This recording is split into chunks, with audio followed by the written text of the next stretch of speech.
Hello. Welcome to United Astronomy Clubs of New Jersey.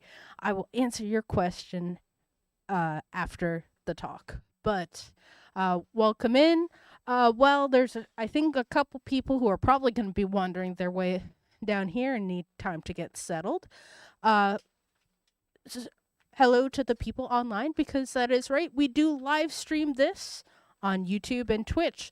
So if you're ever at home wondering what to do on a Saturday night, you can always hop on by at 8 p.m. Eastern, because I do know a couple of you out there live at various places in the United States and elsewhere. Um, that being said, you can also check us out on our website, uacnj.org. It's where you're going to find a list of all our upcoming talks, talks we've done in the past, and links to them, because we do save these talks in our online archive in YouTube. So you could, if there was one you're like, oh darn, I missed learning about the James Webb Telescope and what it's been up to these past 2 years that we did last week, you can always go back and check that out. You can also check us out on our social media pages, our Facebook, our Instagram. We have a Discord server. Feel free to ask questions in those, say hi, share your astrophotography, and, any questions, like I said, feel free to ask them. For the people here, unfortunately, you guys get to sit through a safety briefing. So, yes, I did manage to turn the red light on. If you need to use the porta pot, or if you need to use the restroom, it is the porta potty in the back to your right, my left. It is illuminated by red, so it will be easy to find. I know last week I forgot and I got yelled at. We also have a little museum and gift shop area here where you can. I'll be manning after the talk, because still they have not given me the ability to be in two places at once. When we do go to leave here, we do try and keep, or we don't try, we do use our headlights. Headlights are important for not running people over or getting run over, so do use them. At the same token, if we are using flashlights to get around, do keep your lights pointed towards the ground, because we don't need to unnecessarily blind people because we're having a flashlight rave. We do have volunteers with various telescopes set up in each of the roll-off sheds, and they would be more than happy to tell you about anything there afterwards. We are in Jenny Jump State Park. We do partner with the state park system, so if you're ever also looking for a fun camping trip or whatnot, you can always check out Jenny Jump State Park, and they have little campsites and cabins and trails and all that fun stuff. But the reason you're really here is tonight's talk. You bought a telescope. Well, now what? This talk is given by Paul Fischer. Paul has a Bachelor in Engineering and Chemical Engineering from Stevens Institute of Technology and has worked in environmental and chemical industries. Though always interested in celestial objects, Paul's official start, like many, was one night, several years ago, lying in awkward positions in the cold, because winter's, of course, the best time to view any astronomical object, and where he caught a brief, clear glimpse of the Galilean moons of Jupiter. After that, he's hooked, and now we have trapped him here, and he can't run away, despite his best attempts. He does volunteer at UACNJ here and is an active member of Northwest Jersey Amateur Astronomers, one of our member clubs, and still manages to find himself out here frequently freezing his butt off in awkward positions staring at the sky. With that, here's Paul. Hi, everyone. And I am Paul, and thank you, Kim, for the introduction. Just want to also point out, and we do a good job of going through this, but we are a volunteer organization. So if you do like what you saw here and the views you can see through the telescope, there's a donation jug right here, or in each of the observatory buildings, or inside.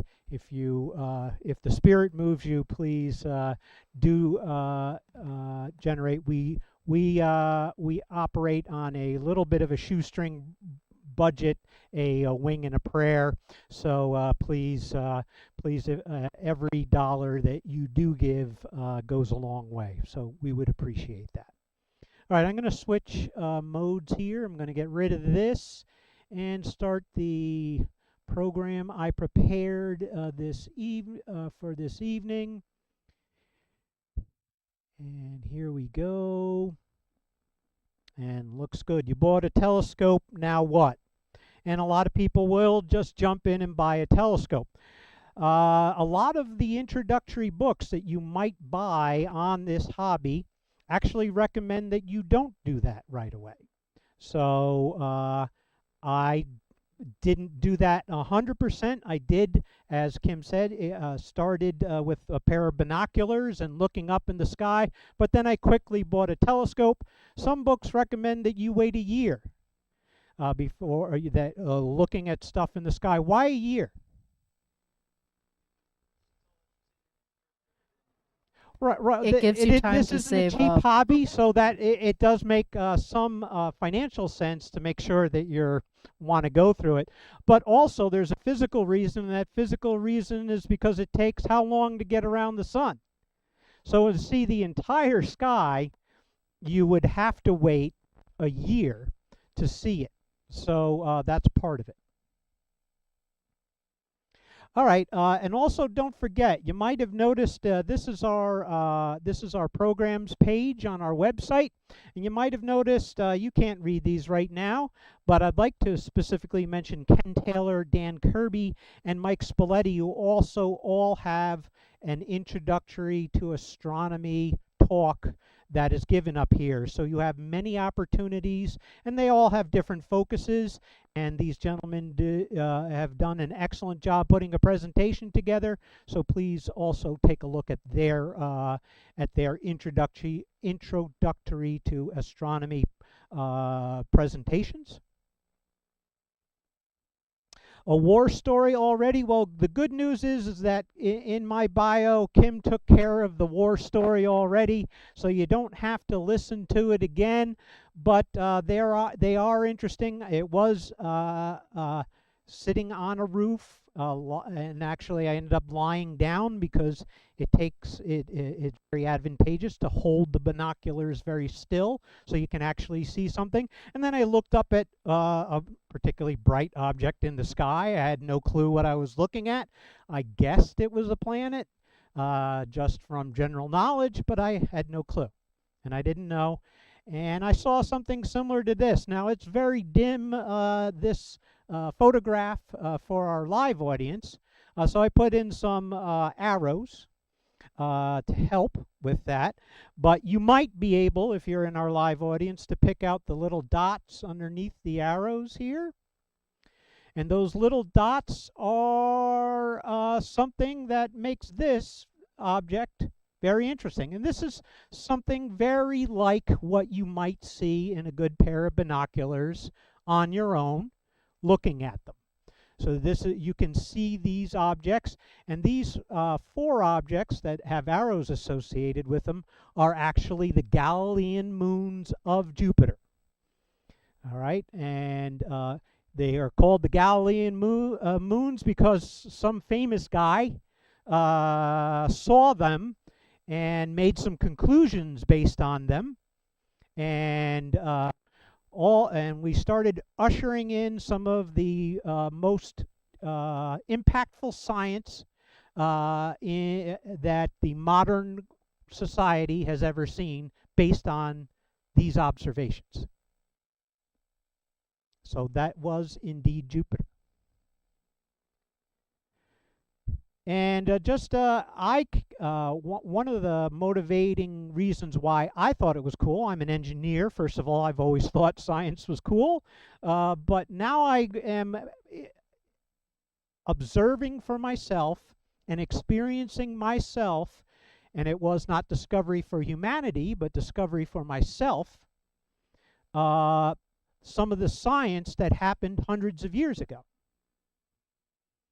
And so Sir Isaac Newton is credited with the popularization of this quote If I have seen further, it is by standing on the shoulders of giants, and we will get into some of the history of that, a little bit more color to it than just what it appears, but maybe originally penned, or at least the earliest mention of a similar type of sentiment we can find is Bernard of Chartres.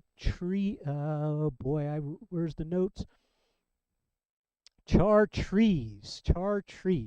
Bernard of Chartres. If I have seen further, it is by standing on the shoulders of giants. And of course, that's very impactful way of looking at science, and very impactful to a general approach, a general philosophy, is that we build, as humans, we build on our knowledge based on great thinkers or any thinker that has happened previous to us, right? So we are experiencing what you're going to see tonight based on a lot of technological and a lot of scientific advancement over hundreds or thousands of years when it comes to astronomy. So a very important concept. However, Sir Isaac Newton might not have necessarily been so forward thinking when he made that quote. He did have a antagonistic rivalry with Robert Hooke, and some historians propose that this was specifically a dig at Robert Hooke, who did not necessarily ascribe to the same philosophy that Isaac Newton did. However, you know, only those two gentlemen maybe know the reality of that that bent to the bend to the quote. Certainly, it's still a meaningful quote for us. Copernicus, Galileo, Kepler, Newton, and so many others. We are enjoying our current knowledge based on these giants, and we get a chance to see it. That's cool. Was there a point to that story? Yes. Well, you've got it. Why is you've got a telescope? You've got a telescope now. What pertinent? What is a model, and why are they relevant? And why is amateur astronomy a really cool pursuit? And hopefully, we can answer some of these questions today. All right, let's go into the models one right away. What is a model? A model is a simplified representation of an imagined reality that enables predictions to be developed and tested by experiment. At least that's the science version of what a model is, right? And that's kind of cool. It gives a little bit of insight to the scientific method. It tells about testing, which is a very important part of science, right?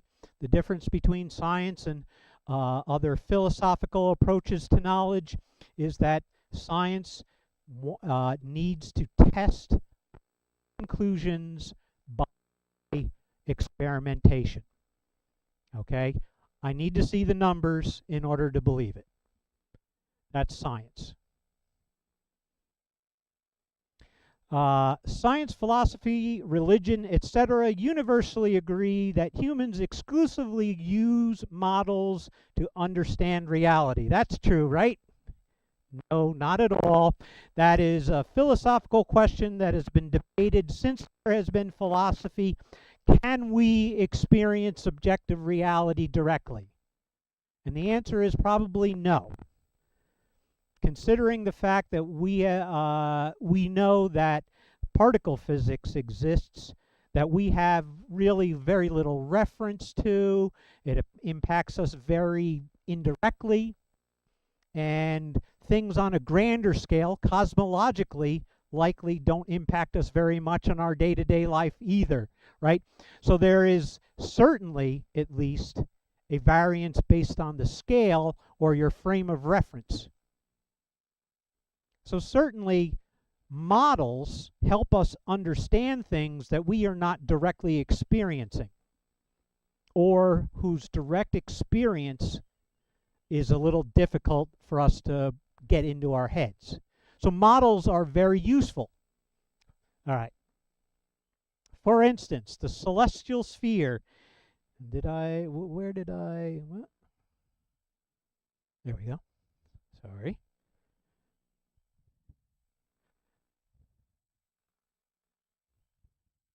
All right.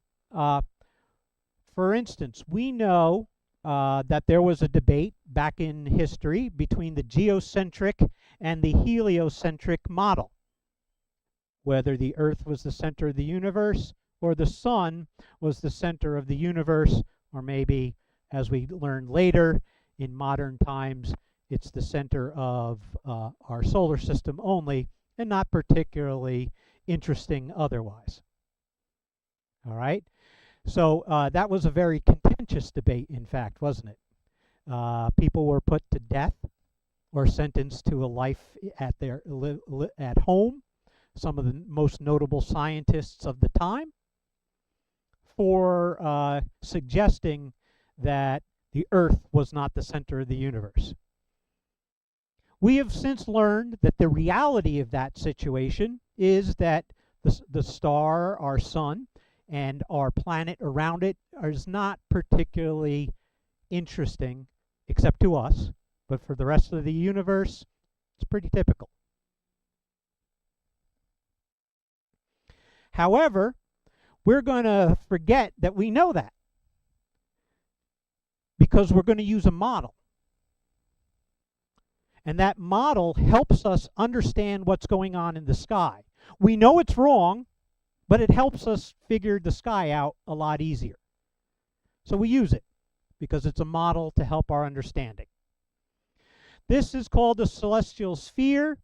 On the celestial sphere, you imagine us on that little blue dot there, looking up at this sphere. So we're looking through the inside to the inside of that sphere. On that sphere, we superimpose the North Pole, the South Pole, the equator, the equinoxes we know are also there because they that is defined as by this line crossing the equator. So those familiar poles and that familiar equator are superimposed. They just go straight up and are superimposed on that celestial sphere. However, we're introducing this new line, this new ellipse that is called the ecliptic plane. And that is the plane that is made by the sun and the earth. And it's made by the earth because we have nothing if not hubris. And we have defined the ecliptic plane between the earth and the sun. However, the rest of the solar system being pretty darn flat, lies along that ecliptic plane. So this ecliptic plane is like 23 degrees off of our poles. And so that's the tilt of the Earth that everyone remembers, right? However, in our model, north and south is still up and down, but instead of the we just define up and down being that straight, and then the ecliptic is actually tilted. So we're just looking at it like this, basically. All right, and we don't have a lot of kids in the. We have one. You come on up. I will. Do you want to be the sun today? Sure. You look like you would make an excellent candidate for the sun, so we will do that. The sun's the easy job, so just hold that in front of the audience, and I'm going to be these two things. Generica is just an object. Looks like a planet, but it's just an object in the sky we want to take a look at. It can be any object, and will be two different objects in this example. And I'm setting up for the summer, so I want to make sure I get that right, because sometimes I get things a little backwards. But here we go. In this model here, I have in fact tilted us back. This is actually about 22 degrees, and we are actually the observers here and here. We are actually the observers here in these two possible locations. Of course, at night we have to look away from the sun, right? So we're looking at this object in the ecliptic plane, away from the sun, and you'll notice here that in summer, it is summer because the observers in the northern hemisphere are tilted towards the sun and are getting more sun every day, right? But you'll also notice that at night, that same observer on the other, when the planet turns around and looks the other way, that you actually have to look further down in the sky to see objects at night. So the sun is high, but the ecliptic plane, the planets, are low. All right? Sun, could you take a step over this way, please? And hold up again. Excellent. One more time. And of course, on the opposite side here, we have the reverse situation. At night, during winter, correct, the sun is low, and we are getting less sun, and therefore it is colder in the northern hemisphere. But the ecliptic plane that the planets travel is higher in the sky, and we get to see more cool stuff in the sky, lower in the sky. That's lower in the sky. Okay, so thank you very much, and a big hand for our sun, everybody.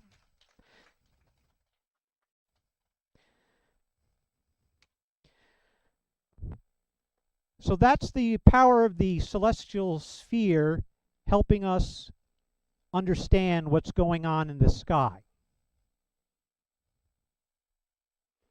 So we're going to continue using that model. Further, as I said before, some introductory astronomy books say, hey, you should wait a year. That's because amateur astronomy is big, all right? And how do you eat an elephant? One bite at a time, right? So the whole idea that you can jump with the telescope and see everything you want to see immediately, you need patience for this hobby. In order to see everything, it's going to take you at least 1 year. And then think about the everything that we're talking about, the universe. So you will not see everything in your entire lifetime. All right? You'll see a lot, and you'll see maybe all the things that you're willing to spend money to see. But you won't. But just remember, you have the entire universe to look at, and there's many techniques and many things to learn. So be patient, take it one step at a time or one bite at a time. All right, let's talk a little bit about equipment. What can we use? The different telescopes. I like this particular light path diagram of this telescope, a refractor. And the reason I like it is because not only does it show you what a refractor does, which has an object lens and then a eyepiece that then beams the image into your eye. However, so it shows you that the middle, say, and the edges of the image cross, has an image here that the eyepiece then focuses on, and then at the correct exit pupil, you will see that image in focus at your eye. However, additionally, you'll also see that not only does a telescope require this objective lens or objective mirror, but it also requires this eyepiece in order to function. So any telescope will have those two components. Here is a Newtonian. My own telescope is set up there, and I'll invite you to drive my telescope later on this evening. However, it has a mirror at the end, so it takes 1, 2 passes through. It then gets bounced off of this flat 45-degree angle mirror and then goes out the side. This mirror is the objective mirror, and then it again goes out an eyepiece here. Why does this not have a hole in it? So I look in through here. Why do I look in there and there wouldn't be a hole in the image? It's a tough question. What's happening is that all of these rays that are coming in from whatever object, especially an astronomical object, are coming in, are all parallel. They are so far away. Think about it, driving along in your car, looking out the window. The stuff next to you goes by really quick. The stuff far away goes by really slow. All right, now think of an object that is light years away instead of miles away. Light years away instead of miles away.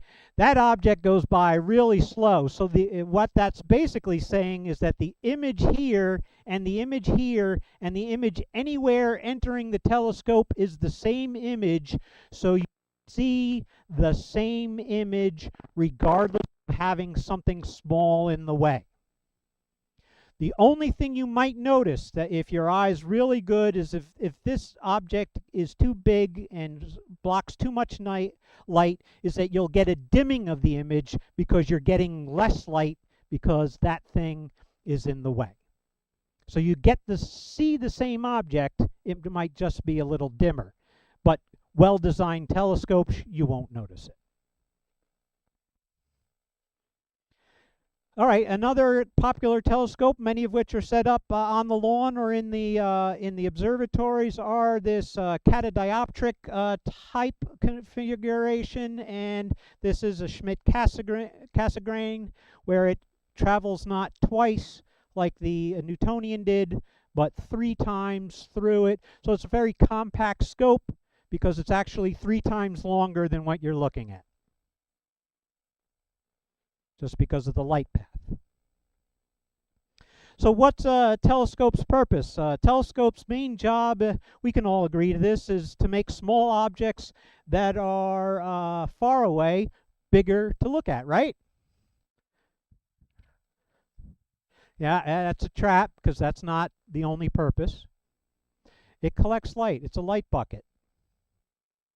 All right, here's what happens is that light, any object that shines at us, that radiates from something,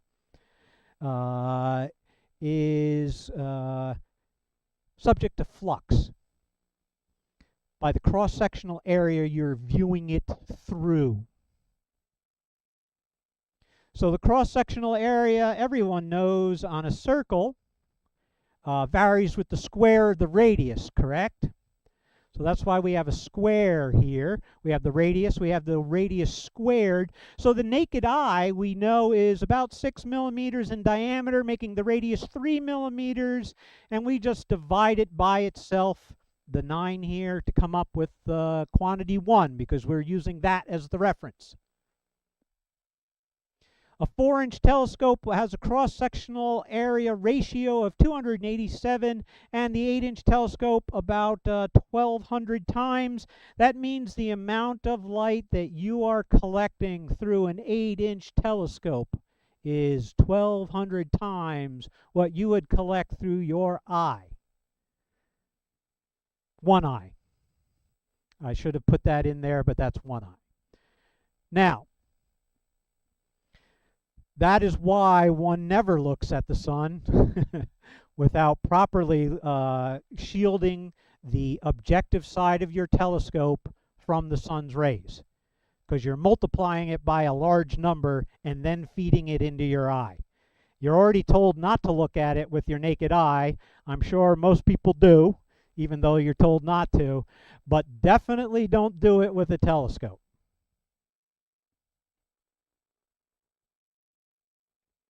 All right, so we talked about the objective lenses. We talked about a little bit how all that works. We talked about how its light gathering power is as important as its ability to magnify. Let's talk about the other end, the eyepieces. The eyepieces, these are all examples up here of typical eyepieces. They can be as common as the Plössl and then proprietary like the Nagler. Multiple or compound lenses with coatings are used to eliminate image distortion, aberration. So it can separate the colors if you don't do it right, if you don't use the right coatings, and it can do other things. So all these eyepieces are designed with multiple lenses in them and multiple coatings to prevent that from happening. Because if you just put a regular just prism in there, what happens? You get a rainbow, right? And you don't want a rainbow when you're looking at cool stuff in the sky. So these eyepieces are actually as complicated as the telescopes themselves.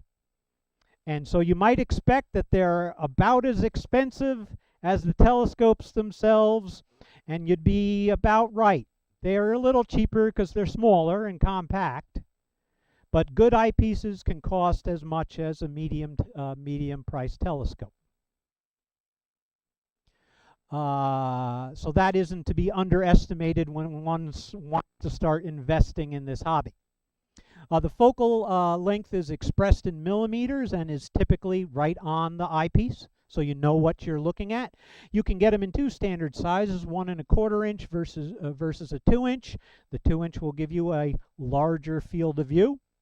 Medium grade eyepieces can rival a beginner's scope value. I said that. There's different special types of eyepieces, a reticle, a Barlow, or an angle viewer. You can look at those just to realize that some of those things do some cool things that you might want to invest in. And then my suggestion is learn your scope with your default eyepieces, because all the companies where you buy a telescope from will give you at least one eyepiece to look through, and start using it with that, and just don't invest in eyepieces immediately. Look it through there and say, man, I really wish that was bigger. I really wish that was clearer. Whatever it was, and then find an eyepiece to do that thing, rather than just invest in a bunch of eyepieces.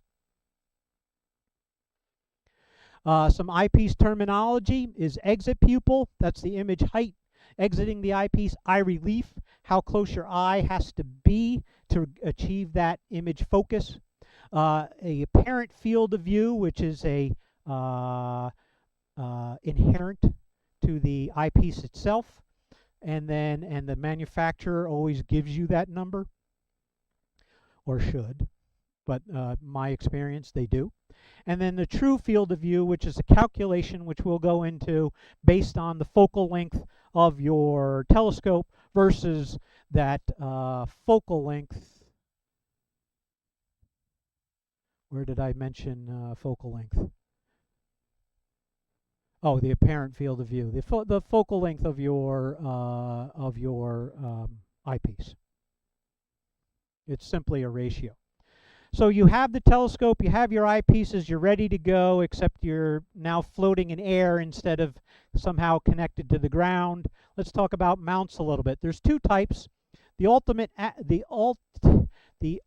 altitude azimuth mount, the alt-az mount. It's easy to set up and it is intuitive. It's artillery-like. It's like aiming artillery. How far up and left or right. That's not exactly how they aim artillery. There's a much more to it than that. However, it's like you were playing that line art game from back in the DOS days of artillery, up or down, left or right. And then they're telescope centric, so up or down, left or right. It only knows where it's pointing. It does not know where in the sky it's currently pointing, the alt-azimuth mounts. It's not sky centric, it's telescope centric. An equatorial mount, however, is harder to set up and less intuitive to move, so I wouldn't recommend that being your first mount, although if you feel that you are very spatially aware and you got a handle on it, you can give it a shot. A lot of them are equipped with electromechanical tracking, and in fact, the reason why you go through all that heartache to set it up is so that you can get to this tracking idea. And then it's sky-centric. Back in the mechanical days, they used setting circles, nowadays, of course, it's computer-driven. They still come with the setting circles typically, but you can find objects in the sky based on that information, setting circles or computer, because the coordinate system is based in the sky. So it's no longer telescope-centric. And of course, you can get either of these types of mounts in a push-to and go-to, where it's computer-controlled. Modern electronics computers and controllers for amateur astronomy makes your mount choice less critical, although I would say that serious astrophotographers still use equatorial mounts for the best results. Other accessories are a red flashlight, regular flashlight, some sort of finder, a fixed focus finder scope, a Telrad, some sort of green laser pointer, just so everyone else around watching you do that can know what you're looking at. Broadband filter, just to, if you're in a light polluted area, helps with finding some of the dimmer objects. A case to carry around your scope in, and a bench or chair, because when I was looking at Jupiter lying on a roof to keep myself steady while I was looking through those binoculars, the same thing applies when you're looking through a telescope. The more that you stay motionless, the less it's jiggly in what you're looking through in the telescope. All right, here's some vision tips. You can use this as any star party, but especially critical if you yourself have a scope. It takes 30 to 45 minutes for full adjustment of your rod cells. Those are the cells on the outside of your vision. The black and white ones that see better in the dark. Use averted vision. So don't look directly at the object. You might notice tonight when you're looking around at things that if you look directly at it where the cone cells are in your eye, that you don't see things as well in the dark than you see in your periphery. You will actually see them better in your periphery than you will right in front of your face. That's because the rod cells are better at night vision. So you use that same concept looking in the telescope. Don't look directly at it necessarily, look slightly off. Motion helps.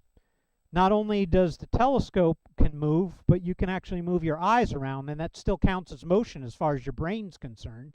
Your brain keys in very strongly due to our past evolution, because we were typically running away from a lot of things maybe back then that could have eaten us.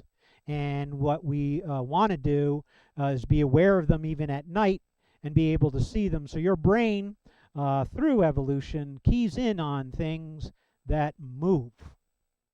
And finally, surface brightness. Deep sky objects. Objects that, like a star, when you, especially in a amateur telescope, still remains a point of light.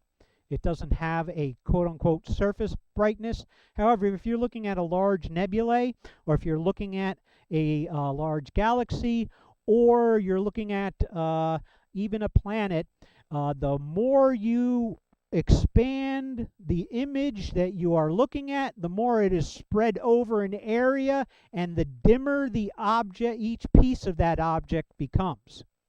So you can actually out-magnify your ability to see that object. You have to try real hard, but it's theoretically possible to zoom in so much that you don't have enough light to see that object anymore, at least in your current equipment, any given piece of equipment. All right, learning the sky, and reminding you there about the elephant. Uh, lose the scope, the piece of equipment, and appreciate the scope. All right, learning the sky will help you have fun in the hobby because it'll be that much easier to learn things. Understand navigation aids. Understand that your brain cheats and that you need to challenge it to prevent it from cheating. And then finally, sky parties and other events are highly recommended. First, a planisphere. That is one navigation aid. And you can hit the adjustments on either side of this, make this thing line up with the day and time, and it'll show you the correct idea of the sky. There is one. Thank you very much. Here's a star atlas. You can get one this size, which is a 6th magnitude atlas, or you can get this one, which is an 11th magnitude atlas. Which one do you think has more stars in it? The 11th magnitude. So the 6th magnitude is actually brighter than 11th magnitude. And so the dimmer you go, exponentially you have more stars that you have to keep track of. And that's what these two atlases. This one anyone can buy and use out in the field. This one looks great sitting on a shelf in your impressive home office. All right, now let's see if I had it somewhere. Thank you very much. All right, I need another volunteer. Can I have another volunteer? We can have the same volunteer if you want. Another volunteer to showcase this. Don't worry about it. We don't need to have any volunteers. I'll just hold this up. Tell me what is wrong. This is the planisphere, but it's blown up to highlight something specific. What is wrong with this planisphere? It's backwards. West and east are pointed in different directions. So I'm looking at this like this, and I'm going, why is this useful at all? I'm going to actually orient it to the north here, because I know the north is in that oops, I'm out of my, sorry everybody at home, I'm out of my box. I'm pointed towards the north here, and the east and west is in the wrong direction. What am I doing wrong? Because this should be useful if they printed it this way on purpose. And that's because east being that way, north being that way, in order to make it correct, I can't read it like a terrestrial map. I have to read it like a sky map that it is. So mentally, or as you begin, I would actually suggest you do it physically, that you orient it towards the sky like it was supposed to be in the first place. And that's why east and west are upside down, or backwards. The other side of the planisphere, they're actually north and south are upside down, but the same thing applies. It's all because you should be pointing up at the sky or reading it like you're reading the inside of the celestial sphere as opposed to the outside of the Earth. Star Atlas apps are awesome. They have some limitations in that you're only going to see this much amount of the sky, whereas if you're looking at an atlas, you have the full sky covered, and it is very useful when you're actually trying to pick out objects at the beginning of the night. The sky atlas, you have to scroll through things and see what's going to be up and all that type of stuff. It makes it a little more difficult to organize your evening, but very, very useful anyway. This particular one is called Sky Safari, Stellarium, and Sky Map are two others. All right, so what cool things can we see in the sky, especially with your first telescope? Well, if you get a, say, a Newtonian, an 8-inch Newtonian, which is an excellent starter scope, you'd be able to see all these objects. a lot of different types of objects. The moon, planets, stars, deep sky objects, which are not the moon, planets, or stars, but globular clusters, open clusters, nebulae, galaxies. You can see some of the outer planets. You can see asteroids, and you can see transient objects such as a comet or something like that. So what you might see, especially later on here, is that there's two catalogs that are predominantly used, but there are many catalogs you can use. You can use the Messier catalog, which is designated by an M number, or the NGC IC catalog, the New General Catalog or Index Catalog. What are these things? Messier was an astronomer back in he lived from 1730 to 1817. He was a comet hunter, and he made a list of objects, and that's all a catalog is a list of objects. However, ironically, Messier compiled this list so that you would, if you were a comet hunter, you wouldn't look at these objects. So we now use them to look at them, so almost the exact opposite purpose. And just a little bit of irony. However, I'm sure that he would just be pleased as punch that we're all looking at something in the sky. Originally it had 103 objects. It now currently has 110 objects in it. The NGIC is a lot bigger. It was compiled by Dreyer. He lived from 1852 to 1926, and he built upon the work of the Herschel family. The New General Catalog, Index Catalog is its proper name, and it was originally contained 7,840 objects. It now had two major additions to it, which added another 5,386 objects. So you'd be busy with the NGC IC catalog for quite a while, and it has been revived since a number of times. It is now called the revised NGC IC. The Messier catalog, there's actually a marathon in the spring that happens. At the spring it becomes doable, although difficult, to see the entire Messier catalog in one night through your telescope. So now we get to the fun part where we can see various pictures. This was actually taken through the current scope that I bought tonight, that I have with a cell phone. So just seeing that amount of detail on the moon with a very imprecise and very amateurish method is already impressive.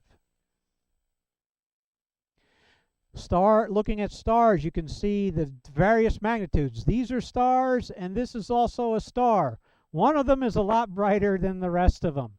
And actually, part of learning how to drive your telescope is picking out these bright stars, finding them, and seeing, understanding what you're looking at. This right here is a little bit of amateur astronomy, showing you that this is actually Albireo. This is a double star, and you might see in other lectures that astronomers look at the light coming from stars and can tell a bunch of stuff about it. You're probably in your head going, they're all white. Why can they tell anything about those stars? And that's not true. Visually, with these stars looking through a telescope, you can tell there's a difference in color between those two stars. So you don't have to think it's a crazy instrument or it's some type of baloney. It isn't. You can visually tell with your eyes that different stars have different colors. The outer planets, disk resolution. This is actually, you can't see a whole detail on it, but I could tell immediately when I found this object. This is not my photograph, but when I found this object the first time myself, that you could see that it was a planet I was looking on, because it wasn't a star anymore. It got bigger and fuzzier. when I looked at it, and that through the telescope, and that's actually Neptune, and it's a very cool color too. All right, everyone's favorite subject, math. And I'm going to avoid using my props anymore because it is getting too dark to use them. So, but they're in here anyway. Magnification equals focal length telescope over focal length of eyepiece. So remember that number I said was written on the side of the eyepieces? So you take your focal length from your telescope, which is in the literature for your telescope, and you divide it by the focal length of your eyepiece, and whammo, you have the magnification. Very easy. Then you just take the result of that, and you multiply the apparent field of view of your eyepiece that your manufacturer of your eyepiece told you about, and now you have your true field of view. You now have all the math you need to create an eyepiece chart for your telescope. What does that help you with? Well, everything in the sky, its size is measured by what's called the angular size. So here's an observer looking at this angle of this object from one end of the object to another, because we don't know how big that object is unless we do some sophisticated math or look it up in a chart, but we can measure its angle. How do we do that? Well, we have our true field of view from that calculation. And if we know our true field of view, say for instance in this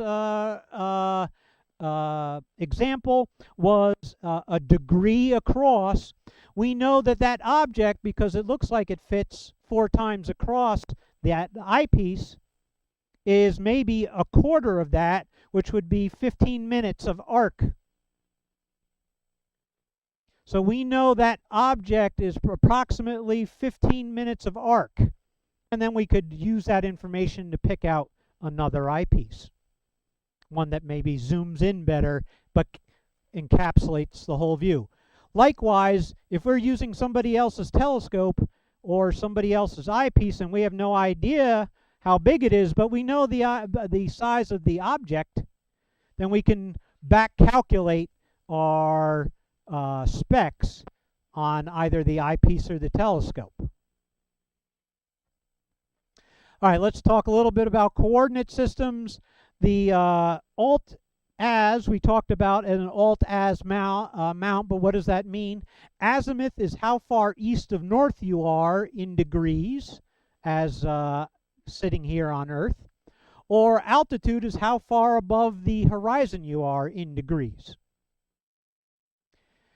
Now these degrees are the ones you're familiar with in geometry. Right ascension and declination. Right ascension is how far east of Aquarius you are. Remember, this is located on the sky and moves with the sky. So that object, whatever you're looking at, has a coordinate system that doesn't depend upon your telescope and what direction you're looking at when you're looking at the object. It depends only on the object itself, because the coordinate system is on the sky. So it's how far east you are of Aquarius in hours of right ascension. Now, instead of an arc minute or an arc second, this hour of right ascension also has minutes and seconds. They are not arc minutes and arc seconds. They are minutes and seconds of right ascension. They are not equivalent, and they threw that in there just to make it complicated for the rest of us. Obviously, two legacy coordinate systems clashing might have a little bit of confusion associated with it. Declination is how far you are above the equator in degrees, similar to altitude, except it's on the equator as opposed to being the horizon. Azimuth to right ascension actually has this conversion factor. There's 15 degrees per hour or 15 arc minutes per minute of right ascension.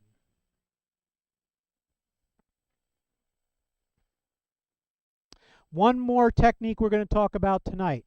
But I have a go-to. I just bought that complicated computer telescope. Yeah, you're not going to be able to avoid star hopping fully.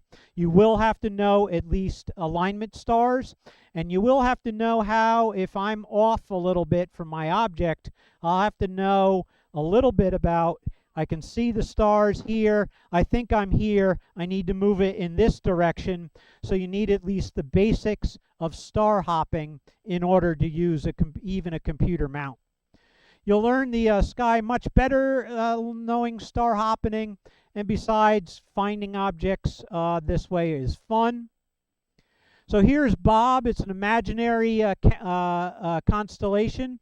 I drew Bob here with this field of view, and that's interesting because on a star chart, this is the object here. This is M401K. Bob is the accountant. That is his constellation name, and he has, of course, the object we want to look at, M401K, is actually in the pocket protector position on the accountant. Now, this constellation, of course, is completely fanciful. But right here, we can see this field of view. We can see that this larger star, which means it's brighter, is next to these two stars right next to each other, a double star. And what we can learn is that if we can find stars there, then we know where we are when we're pointing in the sky at Bob. We know we're here. We know that if we move this field of view up this way, and then over here to the object we are interested in seeing, that we've successfully star hopped to the correct position. And that is all that is involved in star hopping. Here's a real life example. This is the Ring Nebula. This is the star Vega. And this is Lyra, the constellation. It's actually a pretty simple star hop from Vega, a very bright star, 1, 2, and then halfway in between these two stars, a little bit closer to Vega in this parallelogram, is the Ring Nebula. We're almost done. Here's some homework. I suggest reading any of these books. They're all great books. I've at least paged through them and read most of these books. Join an astronomy club. Okay, so here's the reading list. You can write this down, or you can go to my online form of this presentation, which will be up on later tonight on the on our website, and you can go get that information from there. But if you want to take a picture, no problem. Yeah, you can check out our YouTube. We have all our past presentations archived there, so you'll be able to get not only this but any other sources that he uses, and you can pause him. Or you can mute him if you so desire. Highly recommended. All right, astrophotography and EAA, it's the other really effective way to gather light. There are plenty of astrophotographers out there today, so please go take a look at what they're doing. And we do have some presentations on astrophotography. The complexity and expense is at a whole nother level. So not only would you be buying a telescope and, say, eyepieces, but you need a camera and a computer and various other devices. Electronically assisted astronomy is like astrophotography light, sort of like the Polaroid of the photography business, of the astrophotography business. You're surrounded by, like I said, skilled astrophotographers here. Ask questions. And here's some things that you could see. This is my own EAA. That's the Crystal Ball Nebula. That's the Whirlpool Galaxy. This is all taken here, by the way. What's that? I did take these myself. This is the Moon. This is Saturn. This is Caroline's Rose. You can see the rose pattern. This is an open cluster of stars. You can sort of see a rose pattern in there. This is the Intergalactic Wanderer. This is a very interesting object. It is 274,600 light years away, further than the extent of our galaxy. This is the Ring Nebula. Oops. And I included the Ring Nebula last on purpose because I have my own telescope set up there, and I showed you all how to star hop. So I'm issuing our public a challenge. Come over to my telescope, and I challenge you to find the Ring Nebula. Don't worry, I will help. And we get a lot of people who are afraid to touch and manipulate the telescopes. Be a little brave. Give it a shot. Please. Ask first, because some of the people running don't appreciate. Always ask. Specifically, I'm issuing the challenge for you guys to find it on my scope. So come find me, Paul, in order to do it on my scope. And that is the last slide. Thank you, everyone, for listening through that. All right. Thank you, Paul. So we are doing a question and answer session. But first, since I saw a number of you sneaking in during the presentation, we must do the safety briefing. It's even more important now that it's actually dark. So if you do need to use the restroom, that is the porta potty in the back to my left, your right. That is illuminated by red for ease of finding in the dark and also to allow you to kind of see in the dark box. We have a museum area and gift shop, which I will be manning after question and answer. I can't man it now because can't be in two places at once, as much as I wish I could split myself into two people. When we go to leave, we are using our headlights. We do not want to get run over. We do not want to fill out paperwork about getting run over. So let's just avoid that problem entirely. If we have any flashlights as we're moving around, do keep those lights pointed towards the ground. We don't need to accidentally blind someone and have them lose their night vision because we are having flashlight raves in the parking lot. With that, we are going to start the question and answer session with our first online question. Were the science people who got put on house arrest over the whole change in model thing extroverted or introverted? Because one of them would find it torture to be stuck in their house all the time, and the other's like, yes, I have an excuse not to deal with people. Considering that they were under penalty of death, I think they were more worried about being executed and making sure that their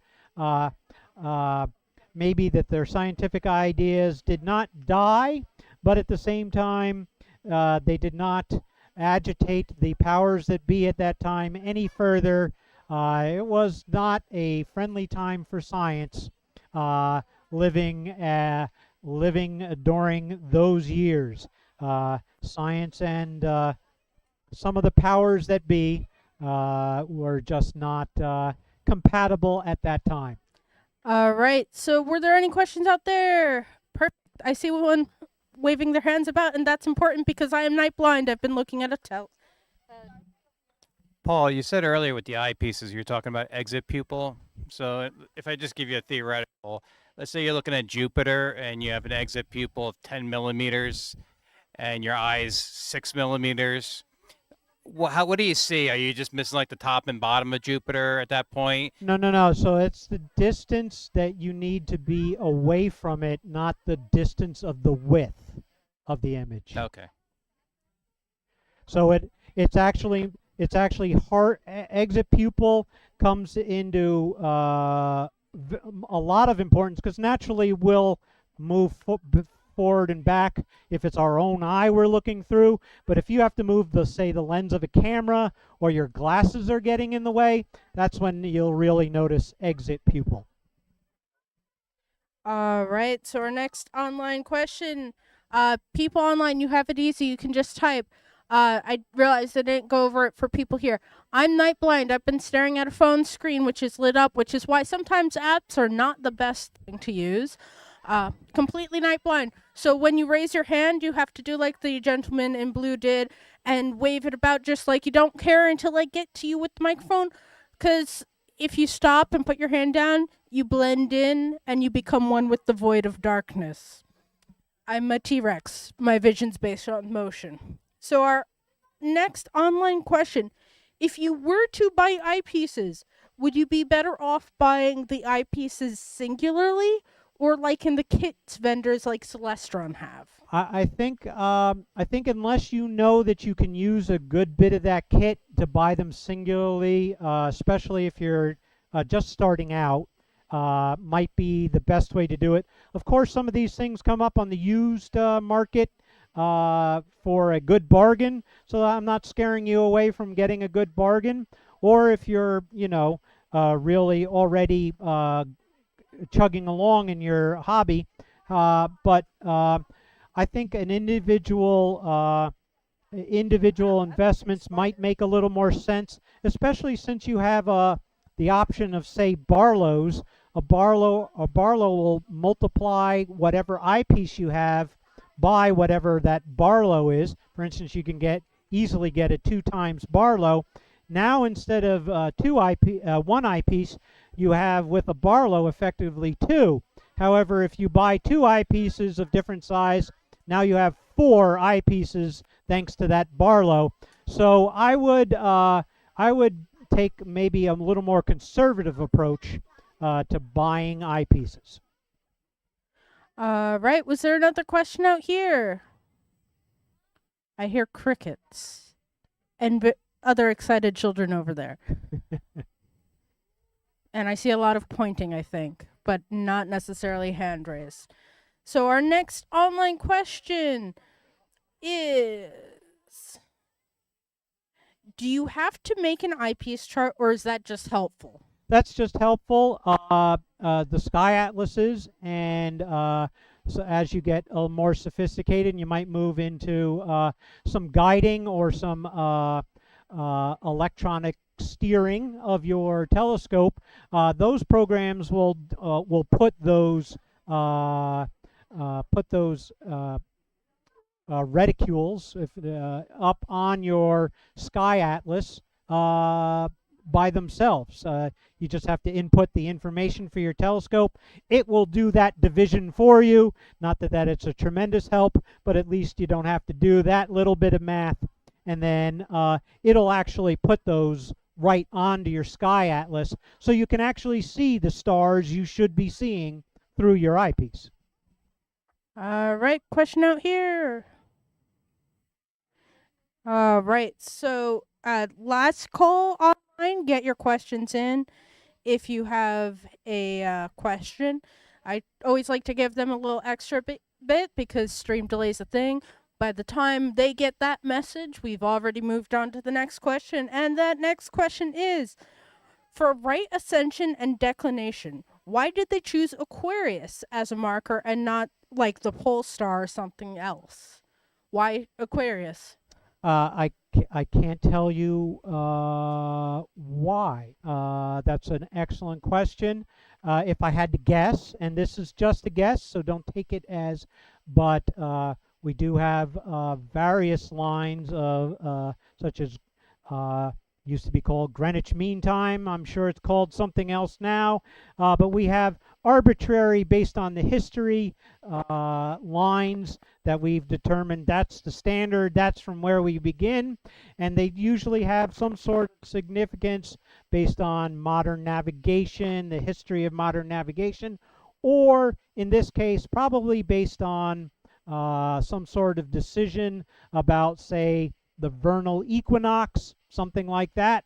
And we just decided, okay, we're beginning here at the vernal equinox. All right, questions? All right, so, and Dan actually yelled at me personally for that last question, saying Polaris, the pole star, is like the only thing you can't use for right ascension because it's straight up. There's no right of it. It's just there. It's actually about a half a degree off the North Celestial Pole. So if you were to take the Earth's pole and point it directly at the up, you are just a little bit off the North Star. The North Star actually, by a little bit, goes around the North Celestial Pole at night. It's close. It's probably back then that was pretty close to spot on. It's an excellent way to begin lining up your telescope. And Dan, of course, I'm saying that to everybody.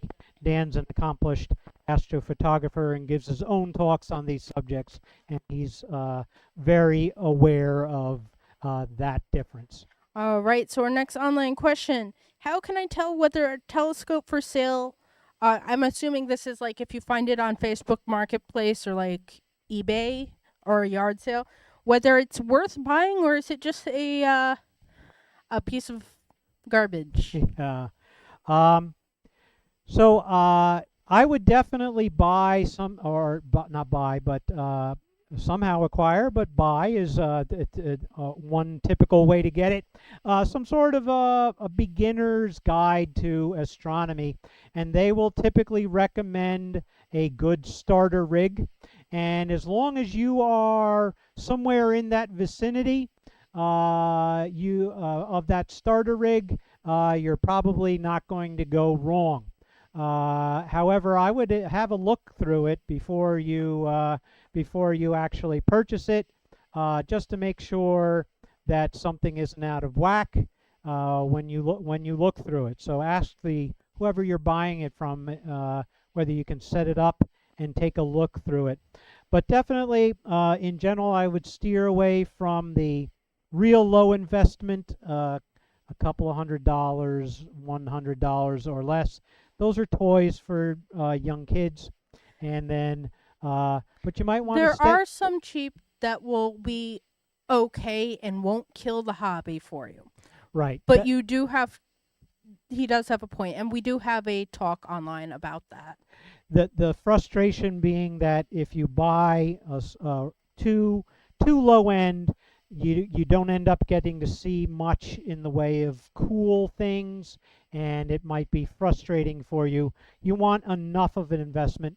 But certainly my first telescope was an 8-inch Newtonian, and that telescope was sufficient for me to see so many good, cool things, and that was less than $1,000. Even though it was a push-to, not a go-to, but a push-to telescope. It had that capability, and it was still, and I bought that new, so it's still a relatively modest investment that yielded really good results. Oh, I see a question out here. Perfect. It's not a question, it's my own personal experience when it comes to buying equipment. Mm-hmm. I bought my first telescope was a cheap refractor on a cheap tripod. It was a miserable experience. Didn't touch it for a couple of years. And I bought a good Newtonian on a cheap tripod. And while it had nice optics, I couldn't see anything because the thing was all over the place. So that was a bad experience too. So the tripod is also just as important as the optics, or if in some cases probably maybe more important. So. Yeah, I would even recommend that the Newtonian Dob is probably one of the nicer beginner friendly. One of the nicest ways to begin amateur astronomy. It's just the Alt-Az mount is very easy to figure out, even though it doesn't do everything that you might want to as an experienced astronomer. However, it's very excellent for a beginner to learn, and all that. It's not by any means a bad construction, but it's a more value-oriented construction, and you can get them for a reasonable amount of money. Thank you for your experience. A few things, if you are going to go ahead and purchase something, is it missing parts? What if you look down the tube at the mirrors? Do the mirrors look like they're full of crud and other various dust and garbage? Yeah, I'd definitely put my. And does it look like it'll fall over if you give it a stern look? If it looks like it might blow over, if you think about there being wind in the next week, perhaps it's not for you.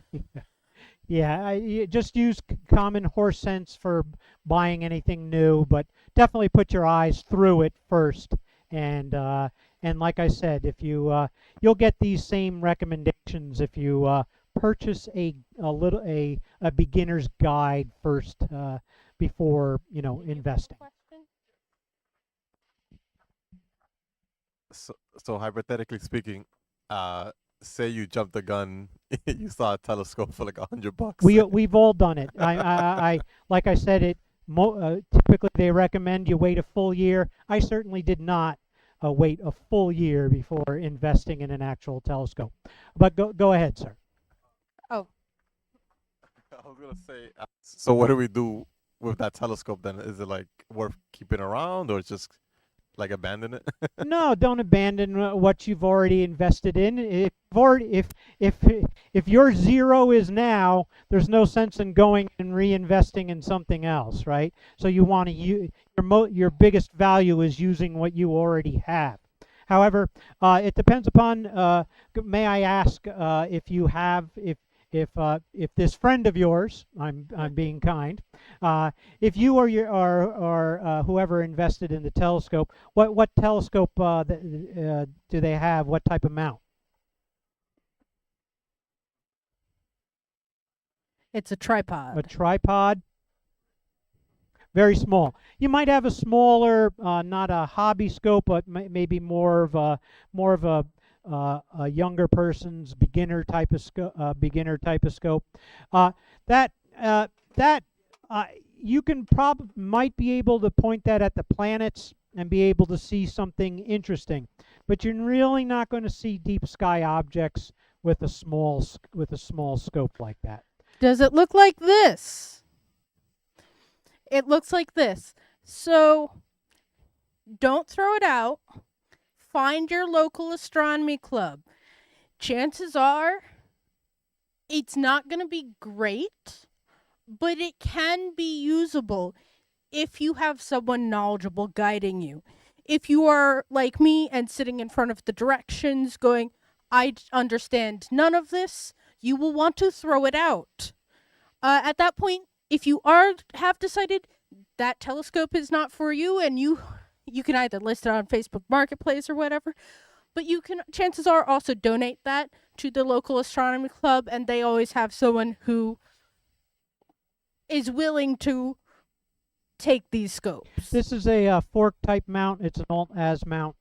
And so it wouldn't be frustrating for you to learn from this one.